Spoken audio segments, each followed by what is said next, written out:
Ninakushukuru sana mwekezaji kwa uamuzi wako wa ujenzi wa shule hii kubwa na ya kisasa. Hii nimefurahi, umeikumbuka Dodoma, lakini umeikumbuka hasa kata ya Mtumba. Mungu akubariki sana, tutakupa ushirikiano wa kutosha na shule hii ikawe moja kati ya shule za mfano ambazo zimejengwa hapa katika mkoa wetu wa Dodoma.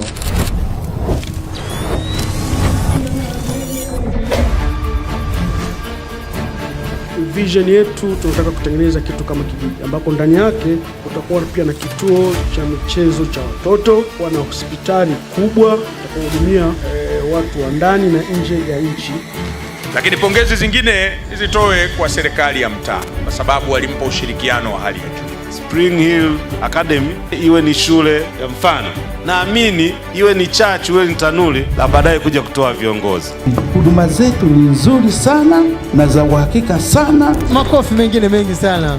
Na sasa natamka rasmi kwamba tarehe 25 ya mwezi wa 8 mwaka 2025 nimeweka rasmi jiwe la msingi la ujenzi wa shule ya Spring Hill Academy, na kuombeeni kwa Mwenyezi Mungu siku ya leo ikawe siku tunayopanda mbegu ya kwenda kuzaa matunda mema. Ningependa kutoa shukrani zangu za dhati kwa mgeni rasmi kwa uwepo wako wa kuweza kutuwekea jiwe letu la msingi katika shule hii ili kuendeleza ujenzi ambao tunatarajia kwamba baada ya miaka mitatu basi shule hii itakuwa imesimama.